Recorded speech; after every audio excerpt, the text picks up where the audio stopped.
Back in 1995, my friend Martin and I decided that we would drive a Land Rover from England to South Africa. There's a bit of a story about how that happened, but basically my friend Martin was born in South Africa and his family left when he was 1, so he never saw the country, and he decided, yes, he'd like to go back and see it. So we decided to drive to South Africa for fun, for an adventure, and also raising money for a charity called Intermediate Technology. So this story takes place when we're well into the journey, and we are now leaving Sudan and going into Eritrea. Eritrea is a newly founded country, just won their independence in that region. They border Sudan and Ethiopia. So we had to cross the border from Sudan into Eritrea, and we tried once. It was a 45-minute journey in the Land Rover, following some locals in a Toyota pickup. No road, just through the bushes. We got to the border post, no problem, and they wouldn't let us through. The guy had a problem with one piece of paperwork. Now, this border crossing was just 2 fence poles and a boom. And we said to him, look, we could just drive around, like, what's the problem? And he said, no, please don't do that, because they will know when they get to the other side. If we don't have the stamp, I'll get in trouble, I can lose my job, I have a family. So he said, okay, fine. We'll drive all the way back into town and we'll get this piece of paper that you need, which we did, but it started raining. And that meant that return journey took us 36 hours in 4-wheel drive, stuck 3 times, sleeping overnight in the Land Rover, stuck in the mud up to our wheels, dug out by school children.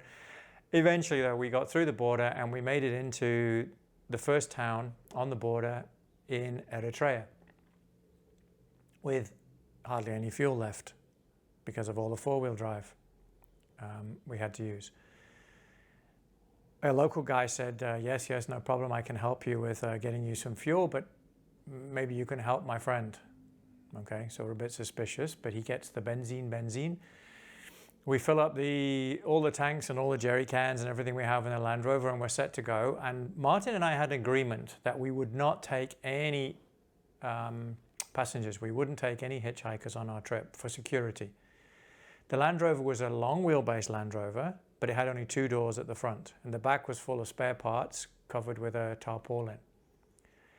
Anyway, the very nice guy who helped find us the fuel made us a cup of coffee in his little wooden shack, and we're ready to go to start the journey, which will probably be 2 or 3 days, to Asmara, the capital.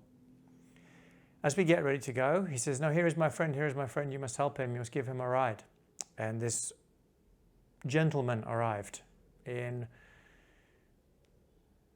he had like khaki pants and a sort of a yellowy shirt. Not cheap, but not formal. And then there was something about him, something about his manner. And I looked at Martin and we were both thinking, we know that we're not supposed to have any hitchhikers, it's a bad idea. But we both thought, there's something different about this guy. So we thought, we'll take him, but apologize, sorry, you have to ride in the back, you're going to sit on the tarpaulin, all the uncomfortable spare parts are underneath, the tools, it's not going to be a comfortable ride. And he said, fine. And he just had this calm demeanor about him. I'd say he was in his late 30s, early 40s. Anyway, we start driving. Oh, and his name is Eddie.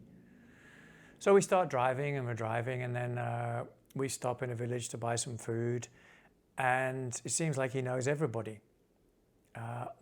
Everybody in the village comes up, and in Sudan, you shake hands, you take the hand and you shake and you shake and you shake and you ask, like, how is your mother, how is your uncle, how is your daughter doing, did she graduate high school, and you carry on. In Eritrea, they add to this that if it's a man you're speaking to, you kind of shoulder charge them, like shoulder butt like this. Hello, how are you, how is your mother, how is your auntie, how is grandmother doing, did the dog die? And he did this with every man in the village, about 20 or 30 of them. And then the women came and they shook his hand and they kissed on his cheek. Hello, how are you? Obviously, Amharic, their language, not English. So we stood kind of bemused watching this, and eventually we get back in and I said, like, everybody seems to know you here, Eddie. And he said, oh, yes, they are like my family. Okay, so we didn't think any more about it. We drive on further, and Eddie says, oh, excuse me, guys, I think you should cross the river here, where it's safe to drive across the river. If we go further down the road, you're going to go 20 kilometers and the bridge is down and you'll have to come back. It saves time. Now, I was very suspicious, and I think Martin was suspicious as well. And we were thinking, do we believe this guy? What's his plan here? And we looked at the river crossing and we thought, well, it doesn't look too difficult. And I don't see crocodiles and I don't see terrorists lurking in the bushes. So, okay, so we did it. We drove across the shadow of the river where he said to go across. We came out the other side and we drive. And then the route took us back past on the other side of the bank where the bridge was. And sure enough, the bridge was down. We would not have been able to get across. And it was deeper water. So, okay, Eddie knows his stuff. Okay, great.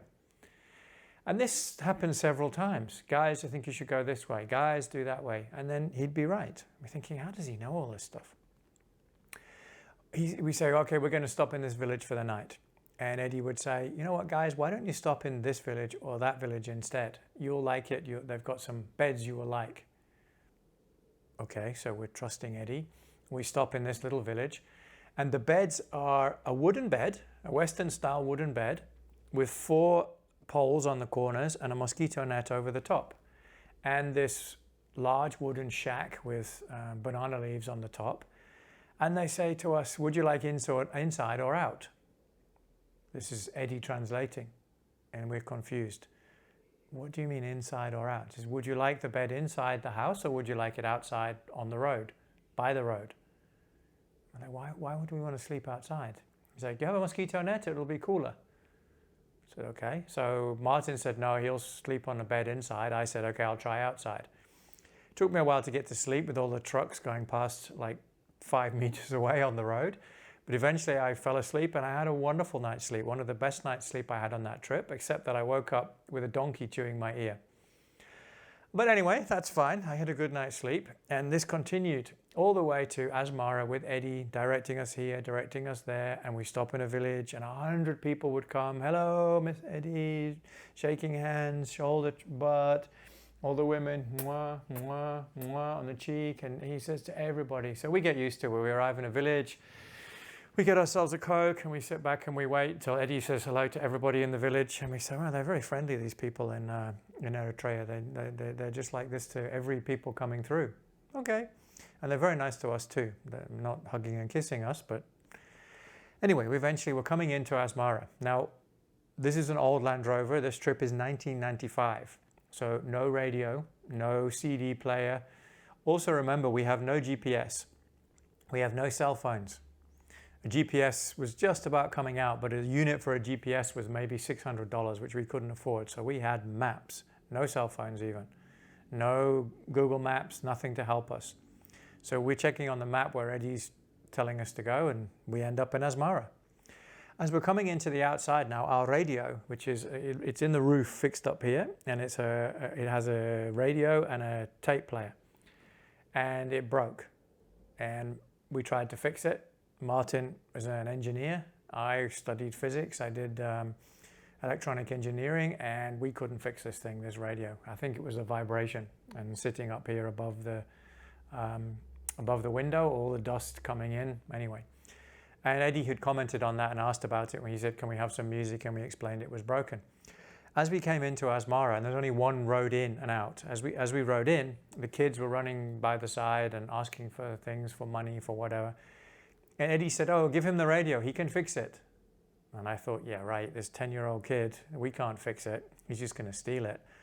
So, but it was broken anyway. So I took the radio out of the power socket and I handed it over to the kid. I said, okay, see if you can fix it. Like, you know, I gave him I think it was 5 birr. I can't remember the exact currency, but equivalent, no, sorry, more than that, but the equivalent of $5. Off you go. I thought, that's it, I'll never see him or the radio ever again. We come down the main street into Asmara, and the people are so patriotic because they've just got independence. Palm trees down the main street, and there's only one hotel. So we pull up outside the hotel in our old Land Rover, covered in mud from getting stuck in the fields trying to cross from Sudan into Eritrea, and we get our bags and we go inside the hotel. And of course, just getting out of the Land Rover and going towards the door. Eddie is saying hello to everybody, shaking hands, hello, hello, hello. All in Amharic, we don't understand what's going on, but lots of people, we're used to it by now. So we go into the hotel lobby, looking for 2 rooms for the night, please, or 1 room we can share. No, nothing, full. Oh, please, 1 room. No, nothing. While we're standing there, eventually Eddie comes in. He says to us, is there a problem, guys? We're like, oh, apparently the hotel is full. He said, okay, just wait over there. So we move to the side of the counter where there's a little table with newspapers.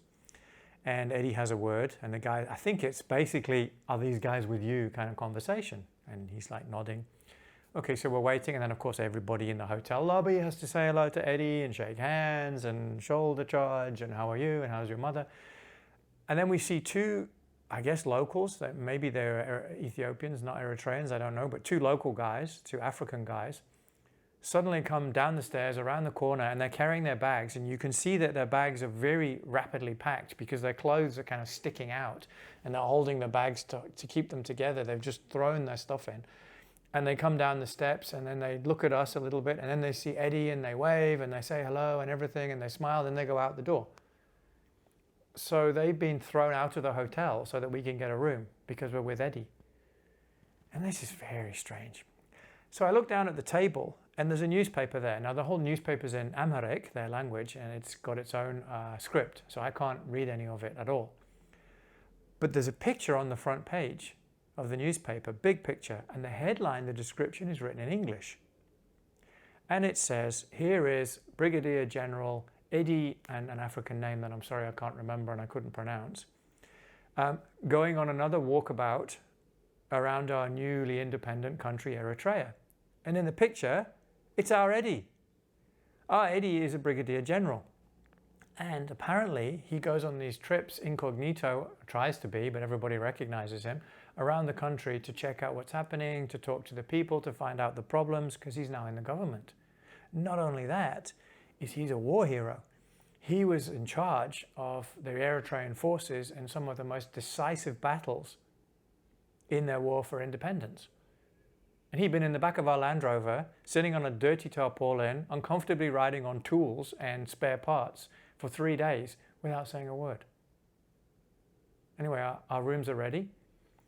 We say, Eddie, we're going upstairs to the rooms. He says, okay, guys, no problem. We go up to the room, we unpack our stuff, we come down, he's gone. And we never see him again. Probably somewhere else in Asmara, shaking everybody else's hand. Next day, we jump in the Land Rover. As I said, there's only 1 street into Asmara and out again, so we're going out the same way we came in. Not a care in the world, thinking, okay, off we go now from Asmara. We're going to go down to the border and cross into Ethiopia. This is going to be interesting, Ethiopian highlands. And alongside the Land Rover, here comes a little kid running, Mister, radio. And I was like, what? He has the radio. He says, yeah, I fix. I was like, yeah, sure you did. So I gave him $10. He's super happy, one of the biggest smiles you've ever seen. I take the radio, I say, look at Martin, and I say, yeah, like this is going to work. I lift it up, I plug it into the socket, boom, it works. We have music all the way to Ethiopia and Kenya and beyond, thanks to our Hitchhiker VIP